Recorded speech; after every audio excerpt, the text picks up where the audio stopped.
There's a person you probably know. Maybe you've tried to find them online. You type their name into the search bar and almost nothing comes up. No recent photos, no stories, no posts about their weekend, their meals, their opinions.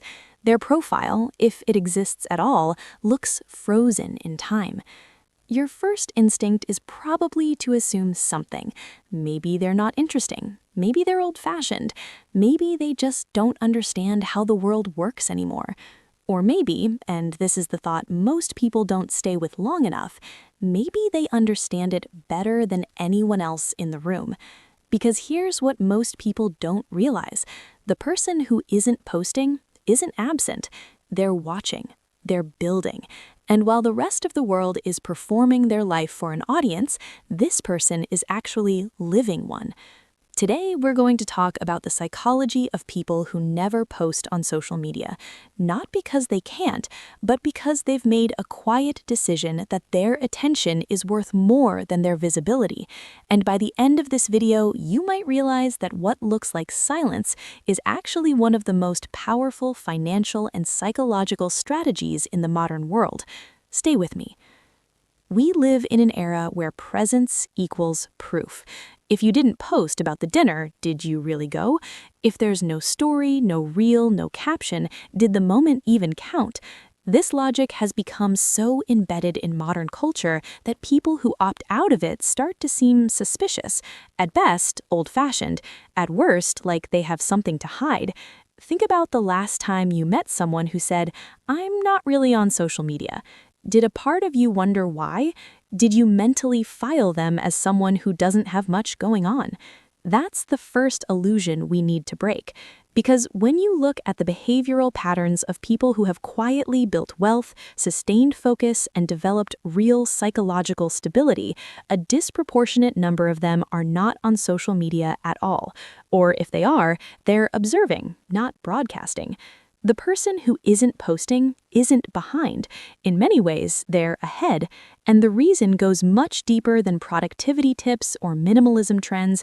It goes all the way down to how the human brain handles attention, validation, and reward. This is where it gets interesting. To understand this, you have to understand what they're opting out of, and that means understanding the attention economy. Here's the simple version. Your attention is a commodity.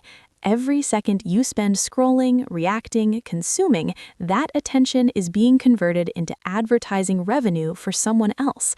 The platforms are not neutral spaces. They are architectures of engagement, designed to keep you looking longer. The most powerful mechanism they've built isn't the content, it's the feedback loop, the notification, the like, the comment. Each one is a small, unpredictable reward, unpredictable in the same way a slot machine is unpredictable, and that unpredictability is precisely what makes it addictive. Psychologists call this variable ratio reinforcement. It's the most powerful behavioral conditioning pattern known to science. So when you post something and check to see who responded, your brain isn't doing something neutral. It's activating the same dopamine circuits involved in gambling. The platform has engineered a loop that feels like connection, but behaves like compulsion. Most people are inside this loop without knowing it. They post, they check, they feel the small hit of approval or the sting of silence, and they do it again, thousands of times, over years. Now, here's the question almost no one asks. What is the actual cost of being inside that loop? Not the moral cost, the cost to your attention, your clarity, your ability to think in long arcs rather than short ones. This is what changes everything. People who have stepped out of that loop fully, consistently, as a sustained life choice, tend to share a specific cluster of psychological traits. And when you map these traits onto financial behavior, the pattern becomes almost impossible to ignore. The first is comfort with being unseen. This sounds simple, but psychologically, it's profound. Most people are deeply uncomfortable with invisibility. We evolved in small communities where being seen and recognized was literally a survival mechanism. So the drive to signal your presence, your value, your status, it's ancient. It's wired in.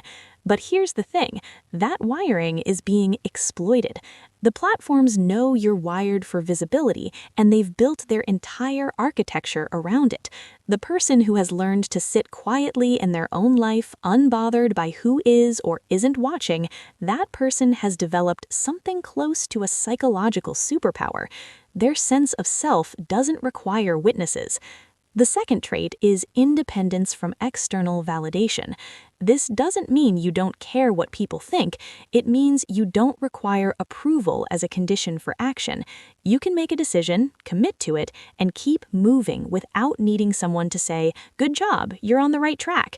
For wealth building, this is enormous because the path to financial independence is, for most of its length, deeply unsexy. It involves saying no consistently for years. It involves making decisions that won't produce visible results for months. Every single one of those moments is a test of your ability to stay the course without external reinforcement. The person who has trained themselves to act from internal conviction alone has a massive advantage in every long arc endeavor. The third trait is emotional discipline, not suppression, discipline. People who don't post often feel things deeply, but they've developed a habit of not externalizing every emotional state, of processing internally before acting. In financial behavior, this translates directly into fewer impulse decisions. The person who broadcasts every emotional state is constantly cycling through external feedback, making them more susceptible to emotional contagion, picking up anxiety from others, and acting on collective moods rather than personal strategy. The person who processes quietly is more likely to hold through a panic and more likely to buy when others are selling, not because they're smarter, because they've built a quieter internal signal. If this is landing for you, hit the like button. It genuinely helps this content reach more people. Let's say something directly that most content on this topic won't. Most people post because they need to. Not in a logistical sense, in an emotional one. The post isn't really about sharing, it's about seeking. It's a question sent into the world.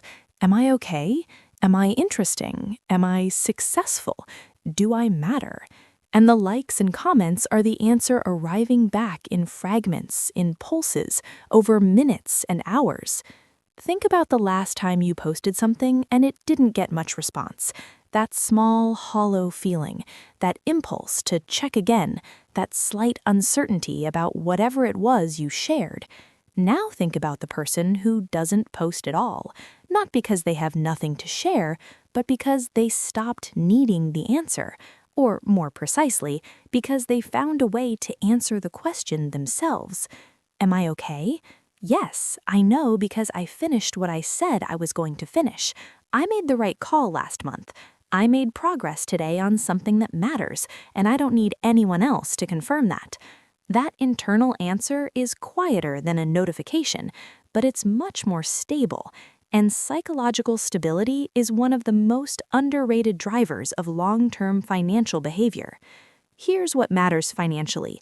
The validation trap doesn't stay confined to social media.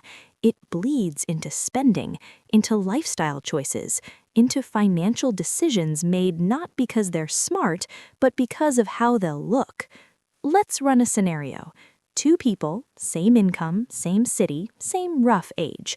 One is deep in the feed, scrolling, posting, watching how others live. The other barely uses it. The first person sees her peers on vacation, in new outfits, at rooftop restaurants, in upgraded apartments. This isn't a conscious process. She doesn't sit down and think, I need to match this. But the imagery accumulates. It sets a standard, and over weeks and months, that standard, that ambient image of what a good life looks like for someone at her level, starts shaping her spending in ways she can't fully trace. She eats out slightly more than she should. She upgrades ahead of the plan. She buys things because they look like the kind of things someone at her level would own. She's not being reckless, she's just responding to a constant visual input about what her life is supposed to look like. The second person has a much lower social reference point, not because she lives in a bubble, but because the inputs shaping her spending have been chosen deliberately rather than absorbed by default. Her sense of what a good financial decision looks like comes from her own goals, not from the lifestyle signals of her peer group. Over 10 years, the compounding difference between these two approaches is not marginal, it is transformative. And here's what makes it even more powerful. It's not just about spending less, it's about deciding better. Because when you remove the constant stream of social comparison from your decision-making environment, you recover something almost impossible to price: clarity. Drop a comment. Do you know someone like this? Someone quiet, never posts, but clearly building something? There's a framework worth sitting with because it reframes everything we've covered. Attention is your most valuable non-renewable resource. Not money, not even time technically, because time is just a container. What actually matters is what you do with the hours, and that is determined entirely by what you're paying attention to. William James, one of the founders of modern psychology, wrote that the ability to voluntarily bring back a wandering attention over and over again is the very root of judgment, character, and will. The ability to control your own attention is not a nice to have, it is the root of everything else. Now think about what the attention economy does to that ability. Every time you pick up your phone without intention, every time you get pulled into a comment thread, every time you check for a response on a post, you're practicing the opposite of attention control. You're practicing the reflex of distraction. And that reflex follows you everywhere. Into your work, where a 1-hour task takes 3. Into your relationships, where you're half present in conversations.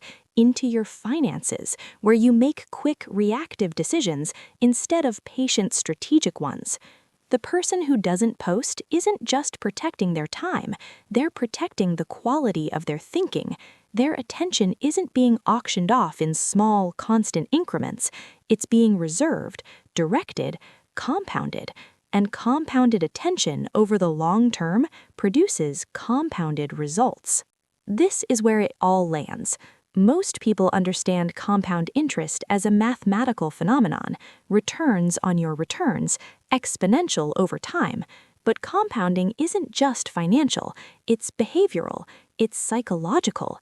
Every time you resist the validation loop and act from internal conviction instead of external pressure, you're building something. Small at first, barely visible, but it accumulates.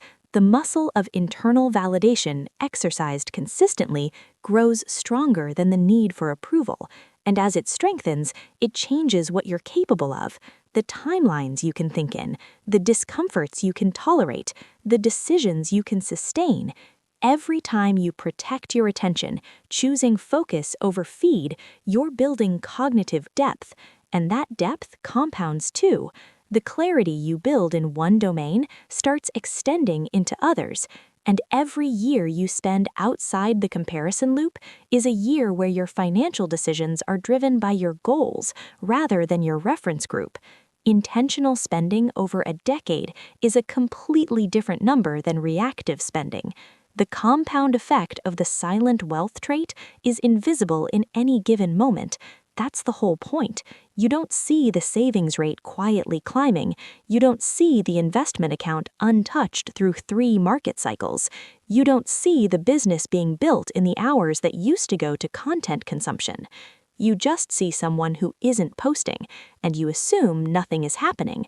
That assumption, the gap between what appears to be happening and what actually is exactly where the silent advantage lives. If this shifted something for you, share this video.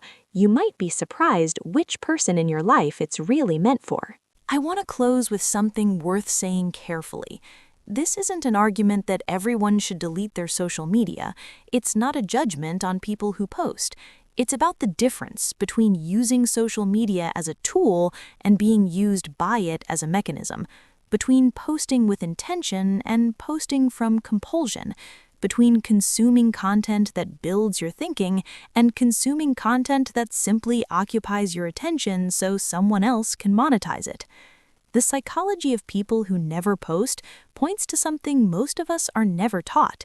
Your attention has a value that exceeds what any engagement metric can measure.